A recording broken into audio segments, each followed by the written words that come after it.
Hello, everybody. Hello. It's that time of the year again. Just kidding. What up? Last Ascendant Yasuke, sub overdub for all anime. Salsa dancing ninja, stay on his toes. Got a sake flight ready to go. It's your boy Hawkins Hanzo. A. And over to the far left, the man of the house. It's the boy. It's the man. It's the legend. Talk to him. It is Big Dan. Big Dan. Rodan. Coming to you live in a headband. 215 is where I reside. Oh, no. And I'd like to say that it is live. I'm the comic book connoisseur, your Somali of sci-fi and superheroes, here to welcome you. How you doing? One more time. Last time. And now that that's done, what's up, y'all? It's your girl, Queen Cobb, a.k.a. Queen Anti-Flex, a.k.a. the video game Ventress, Yeah. a.k.a. the support character with boundaries, coming at you live from the Blurred Bar. And how are y'all doing today? I want to unpack that a little bit. So you're the support character. What would that make? It makes you the main character. No. We're no. all the main characters. Aren't we all? But if she supports... You forgot that. But we got it. I'm just thinking, like, am I DPS? I don't think I'm DPS. Would you be the health mage? The Health mage? yeah, like if you're Oh, like the support? white mage? I mean, if you want to go, you could be a black mage. I do love me some black mage, but they're more like DPS, right? Like I prefer like the quote unquote white mage, the healer. Straight up healer. Yeah. Like Mercy. Pure healing. Yep. What's DPS? Look at me knowing though things I do about like- Overwatch. Yes. Speaking of, so proud but of it. I do like DPS heals too. Like I like healers That apply damage. that also can defend themselves, right? So like a Zenyatta, if we're talking about Overwatch. But DPS is typically like the assault characters, right? The characters that do the most damage, the characters that get the kills, right? Those that's what their I'm role the is. tank. But what does that stand for?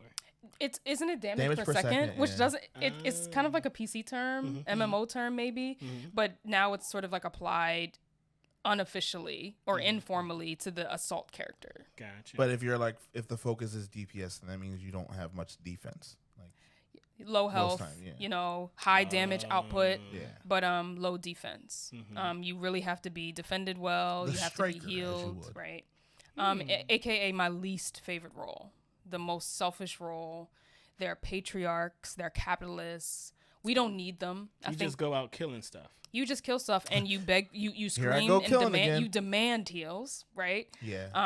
And you blame if you die, you blame the healer. You blame the tank. You never blame yourself. It sounds like you should just be good at dodging, though. That's part of it, but also you need to be You need to be healed and defended. You need to right? be defended. Because you're like 1 your to goal, 2 hits, right. you're like gone. Because your goal is to make sure that your goal is really the primary win. Like you have to win. You got to Which get is- the kills because people are putting themselves on the line. Yeah. So I really identify with healers and tanks because I think like Tanks healers be and real, tanks yeah. can actually win a game. DPS, if you have like a game of like 8 DPS, you can't win unless you're just like beast mode. But if you have four healers and 4 tanks, you can win. Can't get out of the game. That's why I identify as a tank. I emotionally take bullets. And you're a dad. Sponge. Dads are tanks. Dads are tanks. Dads are like a combination of all. Good dads are tanks. Good dads are tanks. I wouldn't know. Bad dads are just DPS. Bad dads are just DPS, which is why I'm telling you, DPS is trash. Bad dads are definitely DPS. Yep. Goku, for example. Facts, yes. Sorry. Goku is DPS. Yep. Even Chi-Chi is also DPS. Yeah. I don't think she's a positive influence on her. I don't think she's she was just a there. positive influence on her She kids. was just there. She's just like, oh, I got the kids. So man. I wouldn't even call her DPS. She's like a NPC. Oh crap! Not an NPC. No, Chi-Chi got, first of all, there was a time when Chi-Chi had hands, okay? I don't What, remember Dragon that Ball? time. Yes, Dragon Ball. But I'm just saying, put some respect on that name. Wait, Chi-Chi? Yes. I mean, In Dragon Ball? she Okay, would like just yeah. punch people. But she was good at it. She wasn't Goku level, but she was, I mean, Sounds like an NPC to me. okay. Anyway, I had a question. Mm-hmm. What's the most obscure X-Men that you're aware of? I just wanted to know. I've been reading a lot of X-Men lately, and I just wanted to know, Like, what's the most obscure X-Men character you can pull from your memory, your mind? So obscure being like they don't get no play. They're not the main.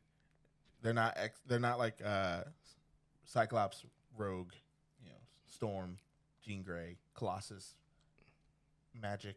I mean, some people might say Colossus though, depending on where you are. No. Depending on where you are. Okay. In your It's true. X-Men knowledge. Watch your mouth. Watch your mouth. I'm just saying. he up there. I mean, now we have to define. He at least. Yeah, now you got to define what obscure is. That's what I'm just saying. He like, at least B team. Is he? But Yes. I doubt many people think Colossus when they hear X-Men. Colossus showed up the same time Storm did. We're not having this conversation. Oh, okay, But but he's not who as knows popular. Storm and who knows Colossus? Like, come on, man. You can't say so, this. Okay, you picking Colossus? I'm not. Okay. That wasn't who I was You're a thinking comic of. book- But like, you're you a just comic book guy, so you this just isn't kept fair. naming people. Yeah, like, no. I'm sorry. I was just naming You like definitely named Colossus. the strong, like they're the faces of.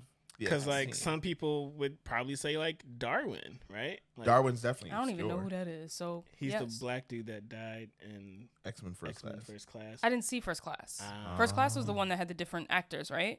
Yeah. Probably. Yeah, that's the one I didn't see. At first I was thinking like Jubilee. No, you can't say Jubilee. That was my answer. Then I was thinking Shadowcat. Kitty.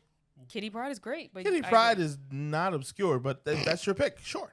I'm I agree with that. I'm not gonna. She was gatekeep. in what, 2 movies? Yeah, And see, barely. She Like- was like a non. She was an NPC. Yeah, like come on. She had no but plot points. she's had so many, and once again, this is just from the comic book realm, but she Your privilege focus- is showing. I'm trying to Put give it away, balance. Dan. Right, but But she was in X-Men Evolutions, yeah, she wasn't right? She was a character. She was in there.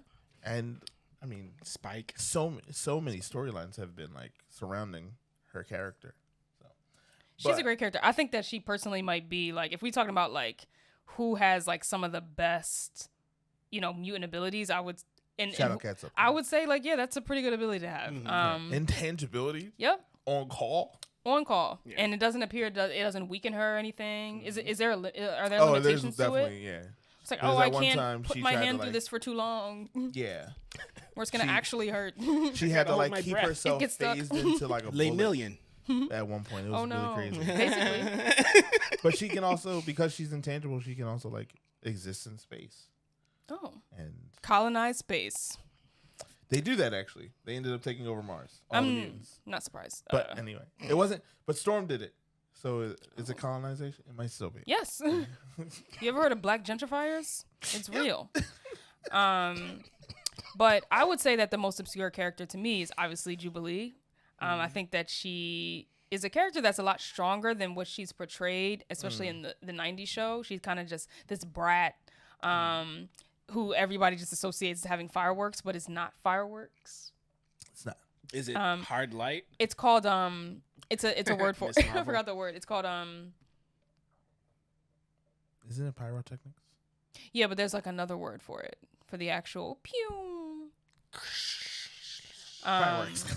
Fireworks, for lack of a better word. But I think that her fit is like just she's just such a great character, and I wish she's also a potential character. So I think like maybe if there was more time spent, she could have been like that side character that could have been Main character. a main character, if not in mutant abilities, at least in just. I mean, she was kind of main character energy in X-Men 92. She was like the first. Wasn't she the first mutant we saw? I Yeah. think Like so. the first, it was opens sent. up It on was her. opened opening up with episode, her. yeah. Just like in the in the mall. in the mall in the arcade, and they're like she like broke it with her like pyrotechnics or fireworks, and then the guy's like, "Hey, do you know how much that costs?" And she's like, "Yeah, $25." And she like put her glasses on and bounced.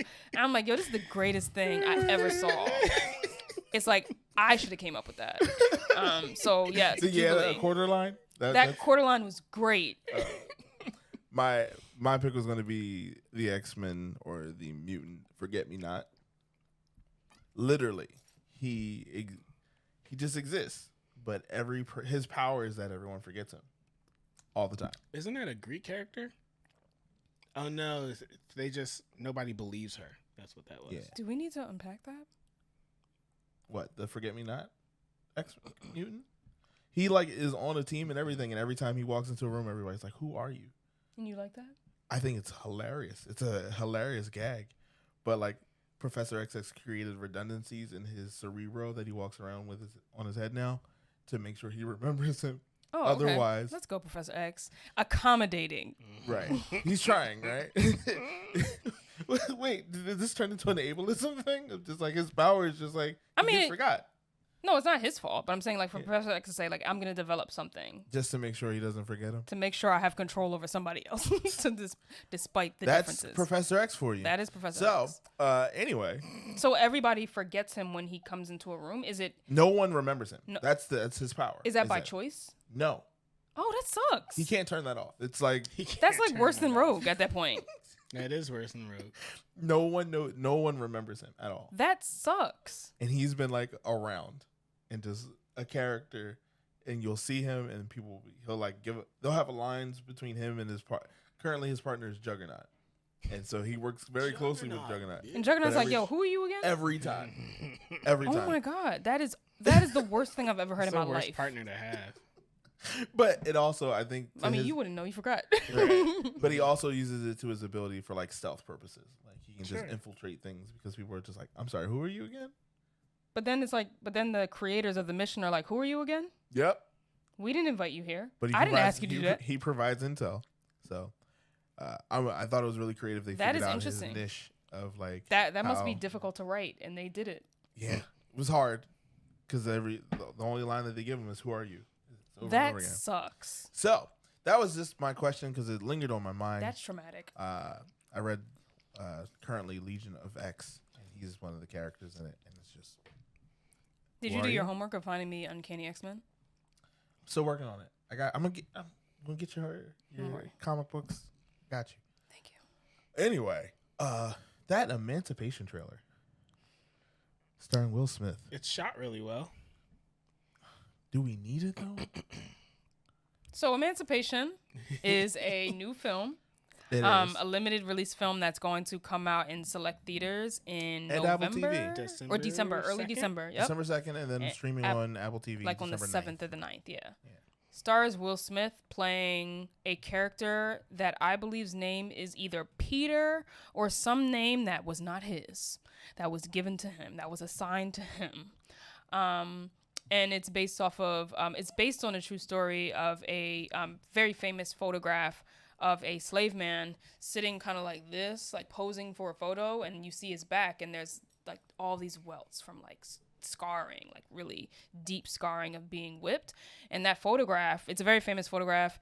That photograph was actually used abolitionists use that photograph to show people in the North or in areas where there weren't slaves that it's like, yo, look at what slavery is not what you thought it was. If you thought slavery was this, wait till you see this bull. Bad. So it was a way to sort of like push abolition. And Will Smith is starring in a film based off him. And the trailer released recently. And what are your thoughts on that trailer? I know you said it was shot really well. It was shot very well. It looks like the saturation is like lowered, so it gives me like a sepia, old timey feel. It gives me A24 vibes.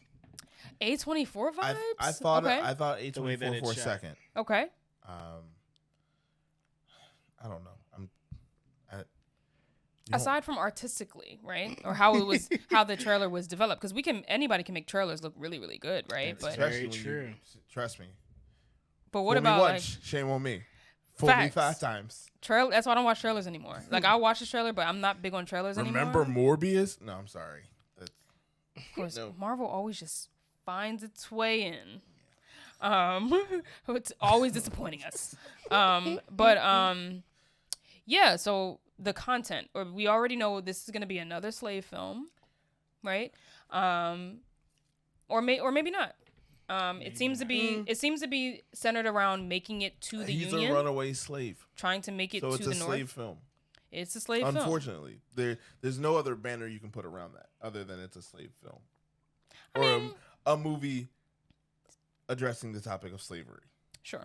If we have to be correct in it, but we don't know if it's going to be focused on his life as a slave or as his life running away to the process of running away. And it sounds like he was trying to join with or make it to the Union, or like he had this destination that was that's maybe safe, or maybe if the movie is that, or if there's a significant time spent towards just obviously the horrors and what obviously he's famous for and known for that photograph. So naturally we're gonna see where that came from, maybe visually. So what are y'all thoughts on that?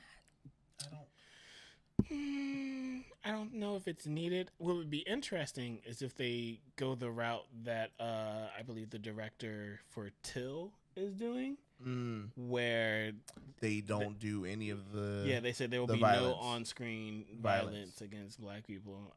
So it'll be interesting if they do that. I mean, I also wouldn't be surprised if they don't, but it can be said that I feel like our generation is tired to a certain degree of seeing that. Like, I don't know how many was it Black History Month that you sat through and watched La Amistad and or I don't know, The Color Purple or what? Don't you dare! Movies like, don't you dare! But it's take that back right now. Which is crazy because her earrings. Take that back right. All I'm saying now, Color Purple didn't take place during slavery. It did not. It was sure. It's not. I didn't see it. So. But like, I think that there are so many movies out there. You can't say those things. Let him finish them. I think that there are so many movies out there where it's just like, I don't need to see the subject matter anymore. So this idea of like trauma, sorry, cop's face. Yeah, like black trauma. So yeah, Color Purple is. There's definitely black trauma being. Sure. Like, it's not a slave film, but it is a post-slave film. But it's full of trauma. Full of it. So. I don't think we need to see any more of that. Is the point? Why? Before you answer that question, I do want to jump in. I don't think that movies like this are made for people of color. I was watching a TikTok and I wish I could go back and find it. Movies like this are not made for people of color, for black people. Yes, let's be specific. They are made to make white people feel bad about what happened to black people, and then somehow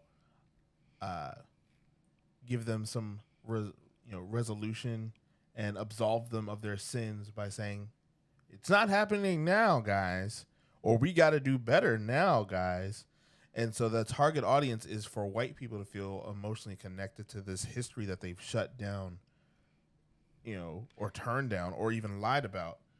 And so that's why these movies keep getting made. I would push back and argue, or at least add to that it's for people who don't know the story.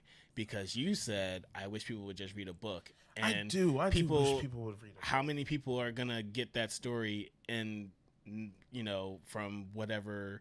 from K through 12th or even in college? Like, how many people are only going to get this experience because this movie, like, because Will Smith is attached to it? That's a good point. Like, so yeah. I don't disagree, but I would add to that it's for people who just don't know the story. Because I feel like Hollywood just doles these movies out thinking that if we get enough white people to cry, if we get enough white people to cry about it, like, I would argue. Also, though, how many people, like, even though this is made, you're saying that it's made for white people, I feel like mainly black people go out to see these movies. True. Sometimes. Yeah. Though I don't think that black people, yes, I think that they see it as like, if black people watch it and they are get informed, cool. But I think that that's maybe an afterthought or a second. That's right. Like bonus points, right? Because it's a passive effect. Right. It's like, yo, that'd be great if black people seen this. But the idea is black people know. They may not know this person's name. They may not know what he'd been through. They may not know his personal story, but they know that black people suffered and suffer, present tense. So I don't think that it's this idea or this purpose of like, let's inform black people about what they've been through or their ancestors. I think it is. I think that, and again, like I talked about this in another episode, like I think that it's very important to first examine who is the intended audience. Like, who is this for? What are we explaining? Like, we can name media off the bat that is for black people, right? And typically that's sitcoms, right? Typically that's sitcoms where there's no explaining. It's right? a rare condition. I'm sorry. about it often. It sticks with me. But go ahead. Yes. Yep. But it's like it's implied, right? Yeah. The language is implied, right? They don't have to give us, and I can think of a few examples that give us the absolute most brutal scenes to show us like, yo, this is what happened, or this is how it is, or this is how it was. So I do think that like the focus of the film, the intended audience, was people that either know nothing about it or white people. And they are both. There's like some intersection. There's definitely a big intersection in that Venn diagram. Absolutely, that's who it's for. Like, let's be real. Like, that's who it's for. And I think black people will watch it because it's like it's entertainment. It's something to see. It's something to talk about. It's something to make fun of. It's something to write the think pieces on. But ultimately, it's like, yo, like black people are. I think that black people are tired of it. I think that we need films like this, right? We need films like this to talk about the history. I think that the history is more than just the trauma, right? But I think we need media like this, but I also think we need other media as well. And I'm wondering where that at, right? Like, where's that other media at? Well, did anybody see Harriet? I didn't see Harriet, but I have issues with the person that played Harriet. Oh, I remember that. Yeah. And I don't know if Harriet was needed either.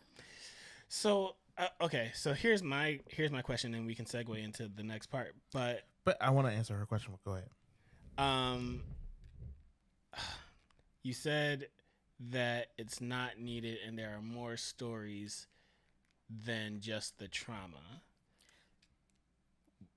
What are like? Can I clarify? Yeah. So I think that I can name a few pieces of black media where, and I think sometimes the question is, can you call something black if there's not this underlying understanding of like racism. Right? Like even like there's gotta be some racism in it, like the struggle, right? But I think there's always gonna if it's gonna be labeled black, right? Facts. Like if it's gonna be labeled black, then that even if it's an undertone of like, yo, we struggling, right? It's gonna be there. But I think some shows and some pieces of media are very keen on making the viewer see the most literal, brutal. It's like the whole. You know what I'm thinking of. I'm not gonna just single it out as the only one, but I would say that it's the most recent one, and that is the show Them, that showed the most horrifying scenes, traumatic scenes, to send a message about what that other films and other pieces of media have done in ways that are more subtle, more artistic, more clever. And I think that is harmful, right? Like we don't need to see people getting assaulted, right?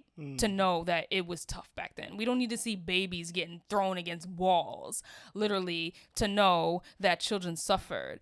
And there are some pieces of media like Them that the entire show was centered around the visuals of black trauma and black pain and the brutalization of black people physically, versus other films and pieces of media that can show like black pain in other ways, right?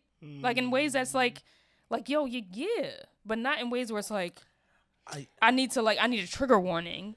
Right. You know, it's like I think come on, hear me out. I liked Them. I know you did. I think, and I wonder. I'm very curious about that. Sure. We can talk about that later, though. But we will, because a few things. Well, there's other stories outside of trauma that we can tell, right? Facts. I think a celebration of black culture is always appreciated, even in the fictional realm. Like, you know, while Black Panther was not entirely a great movie in the grand scope of like everything it involved, you know, I have an issue with the CGI rhinos. That was just me.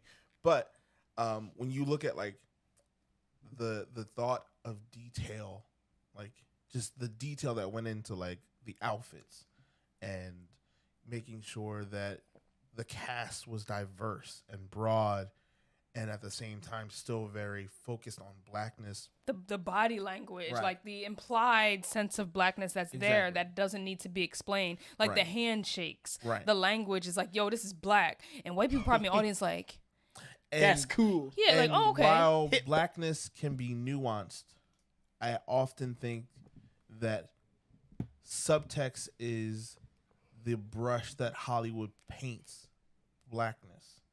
And so I think it was bold of shows like them to be very direct with the visceral. Bold, and huh?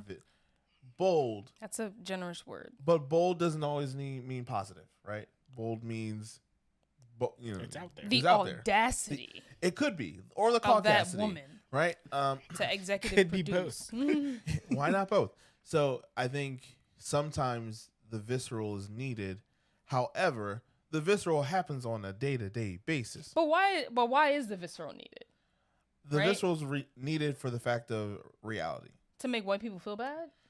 Like, cause it don't make us feel bad. It don't make us feel better though. You know. So then it is trauma porn, right? Because the idea is to make us I not believe feel better. I believe that blackness as a whole is fetishized whenever it's on screen, directed by white. And black, as we've seen, right? Like, as we've seen, like, Them was written. But see, As I feel said, like Them was written by black people. But when I say fetishized, I mean like when it's white. When it's us, it's pimped out, right? Like sometimes it's just like you sometimes is that not one and the same? No. You because you're paying or you're giving it to the people who fetishize it. Like there's Medea, there's. Well, I think that even Medea, as objectively terrible as it is in terms of like quality, that is still very black. Right? Like, come on. Like, we have to be real. Like, it's very black, and the audience is very black. And no, white people don't. Though. But white people don't watch Medea. Yeah. Medea is not. That's not true at all. I think most of But Medea's money comes from black people. But most of Medea's money does come from black. I would black argue people that, yeah. consume Medea But I content. feel like to me, I feel it's minstrel, but that's just me. It's only. I mean, I'm not an advocate of Medea films or Tyler Perry anything, but I'm saying like. I mean, the Jazzman was. Have you not watched that yet? I only recently saw that was a thing, so Okay. I have What's not it watched called? it yet. The Jazzman's Blues. Jazzman's Blues. Who was that created by? Tyler Perry. Is it good? I would argue that People say. Was it written or directed or Yeah. what was his role in he it? created it. He didn't like. He didn't built like it from the act in ground it. up. Did Yeah. he wrote it? He like Yeah, did it, he built. This has been like 10 years in the making. Yeah. Because he was using his Medea money. We'll see. But No, we won't see because I will not see. But all I'm saying is that like Tyler Perry, as awful as is objectively and as problematic as it can be, we know that the intended audience is not white. Black focused. That was content. all And it's not church folk. minstrel. It's not minstrel if the intended audience is for black people. It can still be problematic, but it's not really a minstrel if the audience and the folks that are watching it and absorbing it and are making and whose opinions and perceptions are shaped by it are not white. If they're black people watching it, how is it's not minstrel? I'll admit to being wrong on that one. I don't even think it's a thing about wrong or right. No, I will be, and the reason why is because you're absolutely right. It as you continue to look at it, or at least we can look at it with disgust based on the fact that we just think it's ridiculous. But when you think about it, every joke is directed from a perspective of blackness. Yes. Even the way he delivers it, even. Yep, super exaggerated. We know like it's a hyper exaggerated version of our grandmothers or our aunties. Exactly. And that's why black people identify with it so much because it seems and all the ridiculousness it's still familiar. But it's still at the same time familiar. It's familiar. My question is for it not to be to have factual or taken from true stories stories of triumph for black people in history. I mean, besides the pursuit of happiness, like are there, and maybe this is just me needing to read a book, but like where is that does not include trauma, racism, what have you, only because of the history that I know of. I mean, black people in America. I mean, unfortunately, our history is tied very closely to that.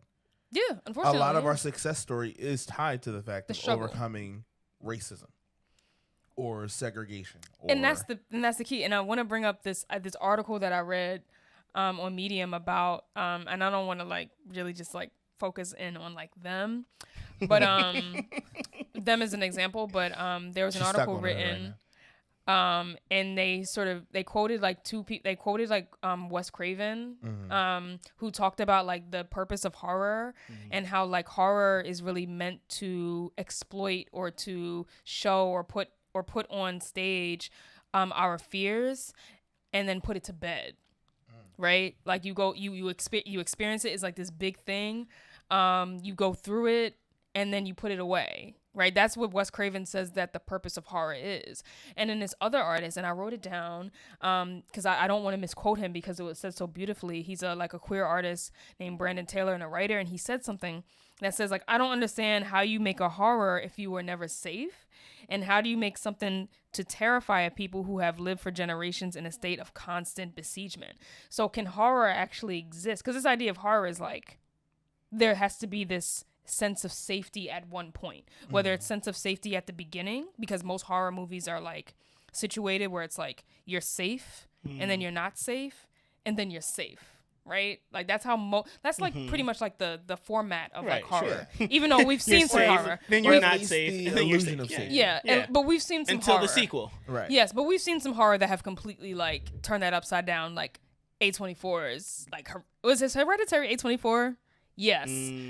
Yes, I believe it is. I wouldn't be surprised. Hereditary, which is one of the greatest horror. Hereditary is one of the greatest horror movies. One of the greatest modern horror movies ever created in the last decade. Facts. It's definitely creepy. It's creepy, but it's also great. Yeah. No, like I enjoyed it thoroughly. It is A24. It is A24, of course. That makes sense. And it's like there's out. no safety ever in the film. So some films like horror, like it's like you were safe and then you weren't safe, and baby, you're not gonna ever be safe.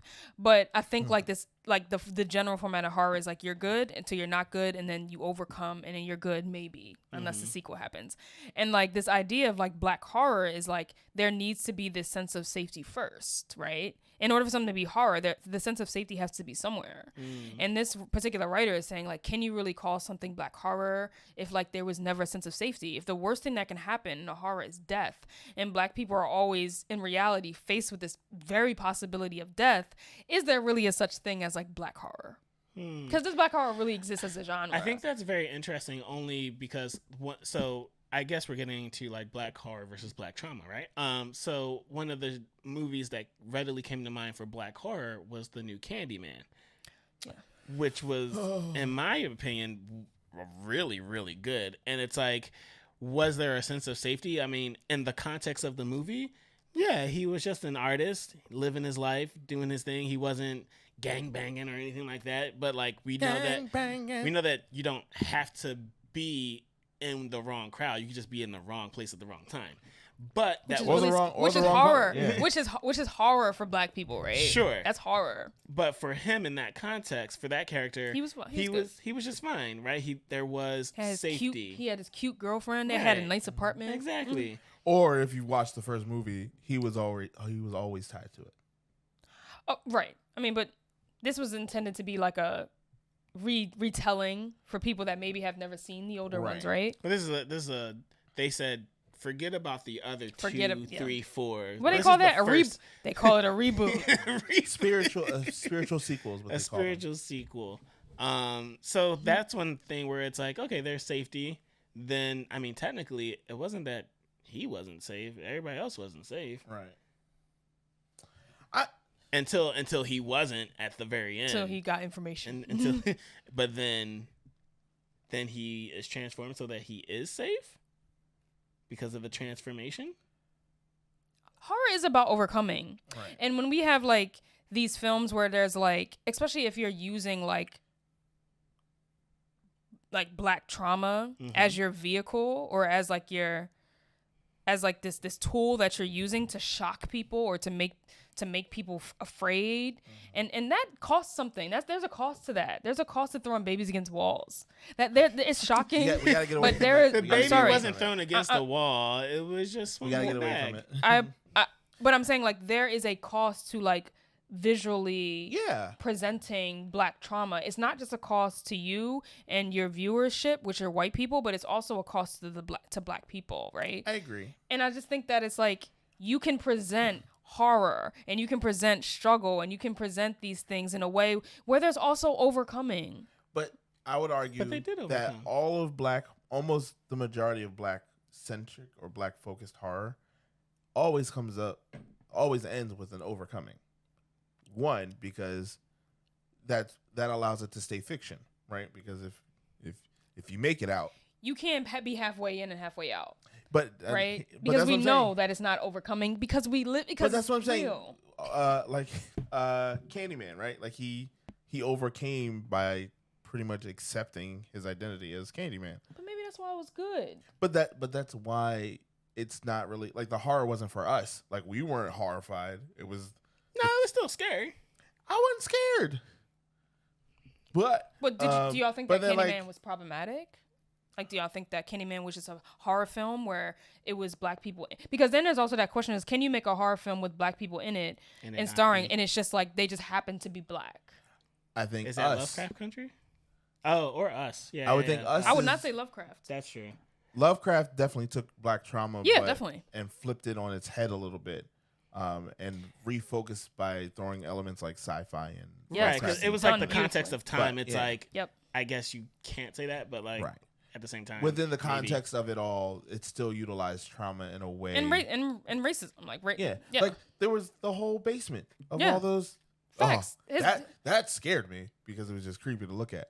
But like Us was that could have been anybody. That could have been black people. It could have been white people. And I think even though I wasn't white people, it was, but. You know, the main character. The main focus was a black. But I think even though, like, yes, in Us, the main characters could have been anybody. But I think, like, what was brilliant, even though I wasn't the biggest fan of Us. I wasn't either, but I think what was brilliant about it is that, like, Jordan Peele, at least in those films, seemed to have this undertone, right? It wasn't like, black trauma, here it is, death, bodies. Right. This is my point. It's, like, implied.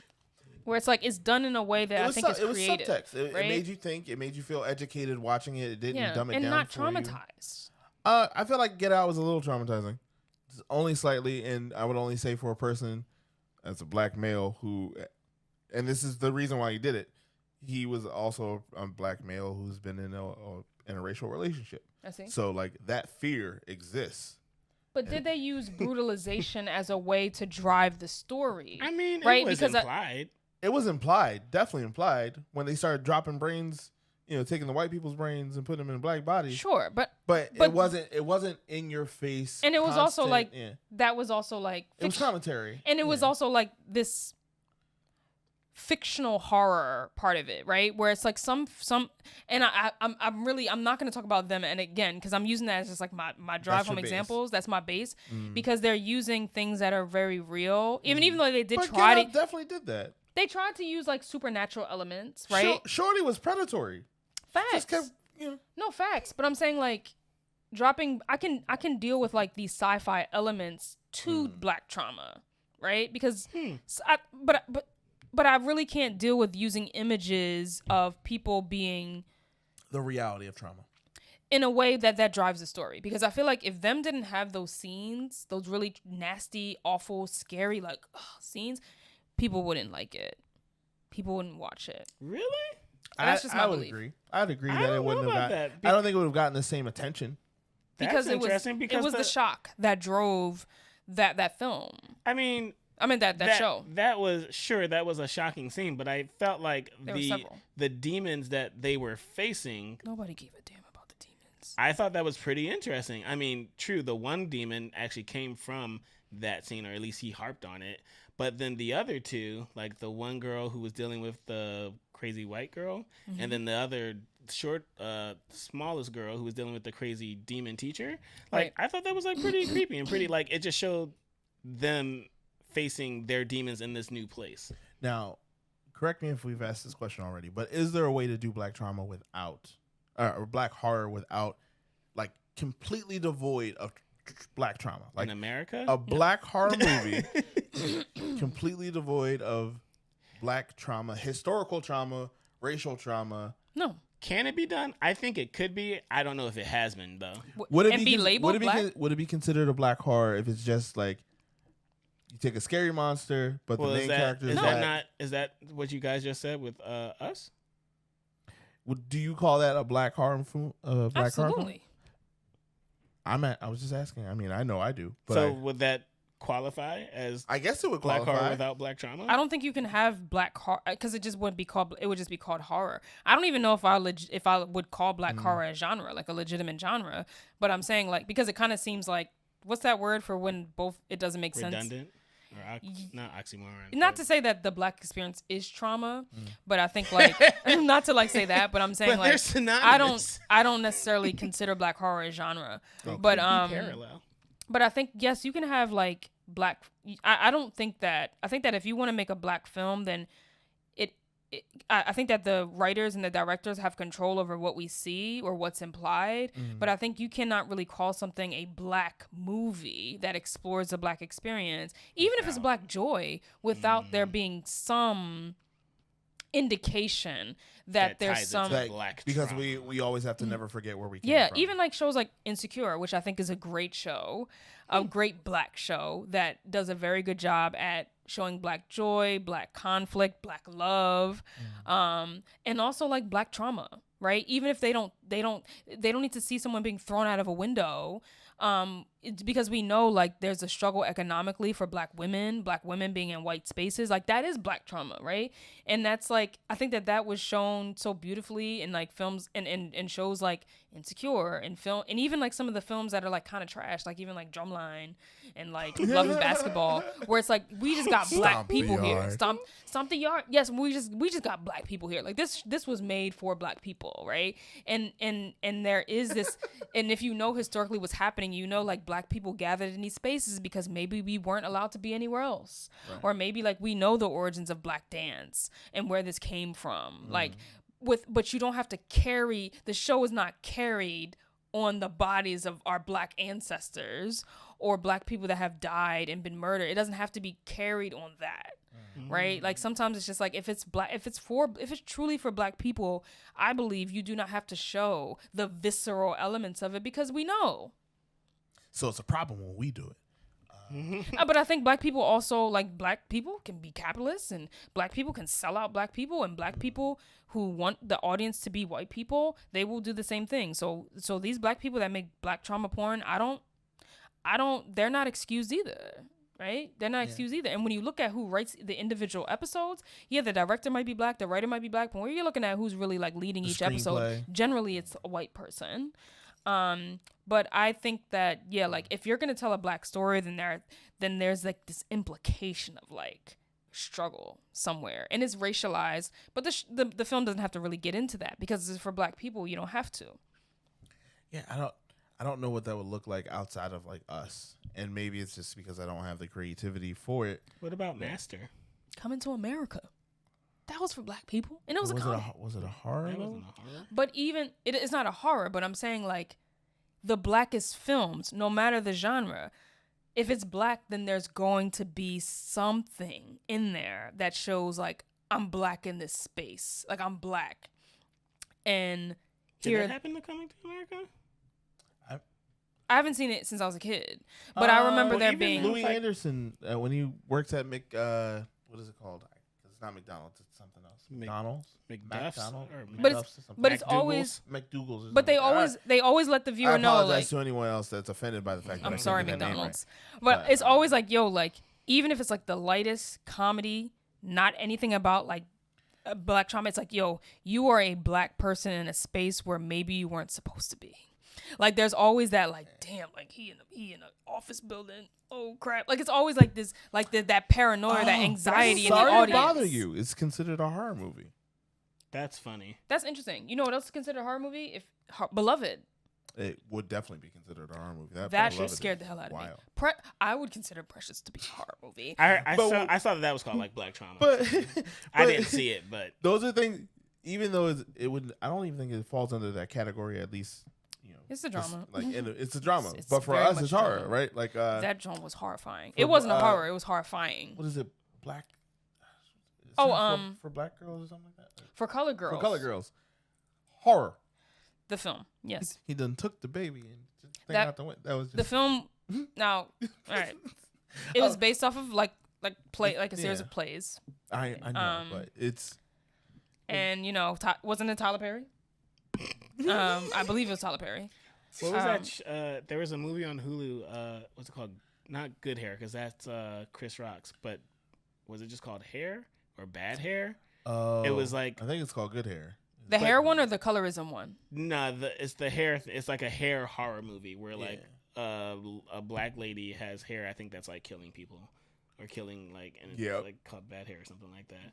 But it came out like a couple years ago, and like I almost thought about watching it, and I was like, I don't think I will. That's really interesting. Yeah. Is there a way to tastefully do trauma going forward, or have we had our fill and that's enough? Because I feel like if we keep using the umbrella of educational purposes for people who haven't, seen it or know anything about it, like after a while that story gets played out to me. Like I feel my responsibility to my daughters is to make sure that they know their history. At the same time, let them know that we are not there anymore. But people might still be there. People with ill intentions might still be stuck in 1950. But to live in that, to be deeply rooted in the pain and the visceralness of it all, the graphicness of, the hangings. And I mean, I can never unsee these images. Emmett Till, you can't unsee stuff like that.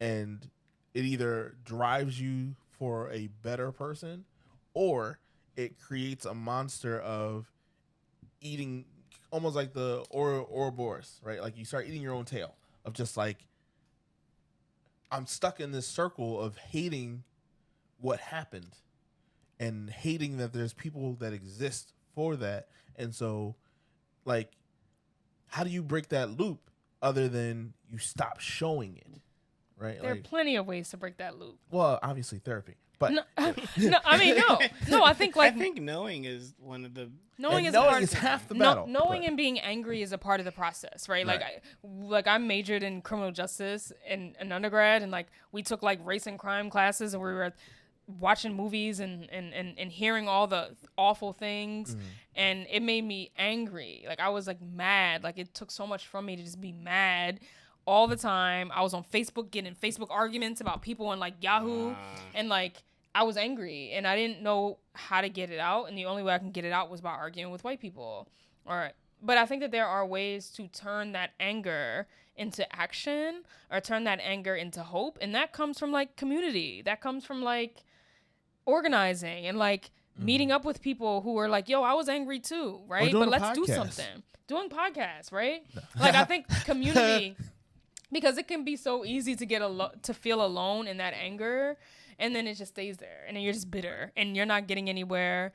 But I think like that anger, that anger is like a natural part of that process, where it's like, yo, that happened. It happened to someone that looks like me and was done by somebody that looks like you. And it keeps happening. And it keeps happening and you don't get it. So it's like anger has to be a part of it. There has to be that anger, but there has to be like a way to turn that anger into something else. But I'm just saying, like, I think like, yes, I think that we need all the stories. Like we need the pain, but I think the way that we illustrate the pain and can capitalize off and that capitalize. Pain. And we also got to talk about capital, right? The way that the pain is illustrated can be done in many different ways, because it's done in music, it's done in dance, it's done in art, right? It can in film is just another version of how we see Black pain. But I think what's important about like Black pain is that, well, there's also Black healing, and I feel like maybe that part is missing, right? Or we don't see enough of like the Black healing and the Black like the overcoming, or even the process of overcoming, right? I don't think we see enough of that. And I don't think it's done beautifully. Right. It's always like the black pain, and then you're like, Act 3 is they made it, y'all. Yeah. They pulled themselves out of it, and you're like, the process. Yeah. The process is often unrealistic. Hence the reason why it feels like fiction so many times when you're watching it on screen. Yeah. Because it's just like the journey is not the same for everybody, but at the same time, the universal journey of Blackness often is like, we still have to go through all the process of healing, but you can't show that in a film, or that's not the intention of the film. With the film, that's one thing, because you only got 2 hours, 3 to like tell a story. Because you know what I would love to see for Get Out 2 is how my man recovered. Like, do you though? Because that's just like hours of therapy. But for me, it's also like him walking around for the rest of his days, like never trusting another white face, because these nice. Does that become more of a comedy at that point, though? No. Probably. Sketch comedy. I would also be deeply afraid that the next person like kidnaps me. It becomes the Dave Chappelle show. It could be. The Dave Chappelle. But black people don't need to see that. But right? we don't, because that's what I'm saying. Like that's our healing, but it's not shown to everybody else. They just see the trauma, and then he made it. But maybe then the question is like, does our pain and does our healing need to be on the stage? It sounds like that's what you guys were saying, though. I feel like, but that's the question, right? I mean, it's a question. It's an open-ended I believe question. it. I believe, in some ways, it's like, like this type of these conversations, this media is important, but it has to be done right. And who determines who is done right? I don't know. That's a very objective. But when your audience is white people, then what makes it right is going to be different. I feel like because if it's not reparations, I don't want to hear about it. I don't want to hear about it. The healing process and all that is money in my pocket. Sorry, go ahead. That you want to see happen. It happens in the conversations after seeing the movie. I think that's where you're going to find that, because like you said, Queen Cobb, there is that anger that you have to express yourself, and you have to get with other people and then talk about how that made you angry. But then you discuss like, okay, well, like, what do we do with this? How do we heal from this? And like, that's the healing, I would say, because you're not going to get it in the 2-hour movie. You probably won't get it. If it's a series, it probably won't be long enough for you to really see him or see them get that, see that process of healing in all those hours of therapy. And honestly, I don't know of many shows where that happens, unless maybe like Felicity, but like, who watched that and who remembers it? You know what I mean? Like, what a callback! What a callback! But like outside of that, it's like, I don't know, like, cause like Girlfriends got canceled, but like that was also a very episodic show where it's like, what were their traumas that they were getting over? You know what I mean? Like, so. And I also think, and this is a weird counterpoint to make, but I feel like we overuse the word trauma. Do we? I do. I would make that argument, because so much is, while that may inform our decision making going forward, even as adults or wherever you are in your station of life, like we use the word trauma for things that don't always directly affect us. Like let's give an example. Slavery sometimes does not always directly affect us. We are products of it. Hear me out. I'm hearing. My name's not Herschel Walker. Okay, I'm trying to get this out. Slavery. My name is not Thomas. Kanye. Might have been a choice. Right. No, my name is also not Kanye. There, but I'm saying it doesn't affect us in the same way that it affected those who went through it. And so, I believe it needs to be looked at with more of an objective eye. Let me finish. I am. I'm just making. I'm just moving my body. I'm just moving my body. Let me be great. I'm myself. But I think we need to look at it with a more objectiveness of, we are the byproduct of the overcoming. We're in the process of the overcoming, because we're not slaves anymore. If we want to heal, we have that option to heal, because we have the community to heal. And I think we need to start choosing to heal versus the strong grip. So you're saying that we're not choosing to heal? I think you're saying that slavery was a choice? I'm saying we're not choosing to heal, is what I said. Are you sure? Some of us aren't. Because what is being circulated when it comes to blackness and the mass media does not focus on that. It doesn't focus on the healing. It doesn't focus on it. It focuses on the crabs in the bucket. It focuses on those who make it, on the backs of capitalism, the American dream. Well, we have to think of it. Comes back to the question of, well, who's the media for, right? Like, who is this actually? Who's the target audience, right? But if we're not intentionally pulling the wax or the eyelids, off of the closed eyelids off of people to see that you're not going to find healing in this stuff. You may find enlightenment, but not necessarily healing. Like Josh said, you have to talk about this stuff with, in the conversation after. And so that's what I'm saying. I feel like being objective about what has already occurred and kind of moving in a different direction. Because right now it still feels like, and maybe it's just that the reality is that we're still there. And is it it's our responsibility as this current generation to kind of just start directing people toward healing. Hey, the light's this way. Hey, mental health, it's a thing. I mean, but our parents didn't really tell us to do that. Like, because some of us was like, hey, therapy, and they're like, they too. And we're not gonna. From a therapist's perspective. Yes. Sorry. Therapy is not going to save us. No, I don't think so. We can't therapize ourselves out of oppression or racism, right? That's true. So I think, like, objectively speaking, if we're talking just strictly objectively, then yes, we're not being physically beat or hung. But we are experiencing it in maybe different ways, right? Like, we can't sit here and say that, we're still being disenfranchised. There's still, like, some discrepancies, and I forgot what that word in research is used. That's used when there is an overrepresentation or an underrepresentation of ourselves in certain. Is it a misrepresentation? Over or under, and that's called it starts maybe with a D. It sounds like we've been sipping on a lot of tequila. Yep. In October. It is a lot of it starts with a D, but basically there are still many systems and pieces of infrastructure where we are overrepresented, such as prison. And we can direct our overrepresentation in prisons directly to racism and slavery.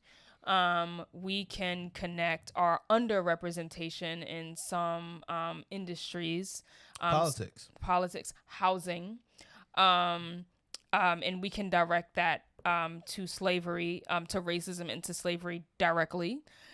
So to say that we're impacted in a different way. We're impacted in a different way.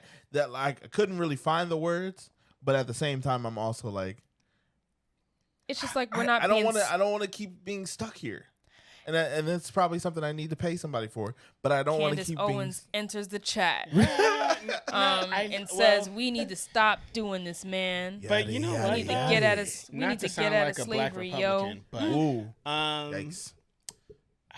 I just I don't know. I got feels towards that. I think it's a interconnected web of issues that won't be solved on this podcast. Surely won't. But I think you got to pay somebody. I think it's a bit too connected and too messy to just say that it has, like, there are a lot of things that have to happen. And that's all I'm going to say about it. Hey, guys, we've reached the end of this episode. Guess what? Questions from the Barflies. That's you guys. We need it. We want them. Questions. You got them? We want to hear them. Are we doing it live again? Details will soon come. TBD. Oh, my gosh. That'd be great. Yeah. Let us know what you thought about this episode. This was a heavier one. But as always, like, comment, share, and subscribe if you have not done so.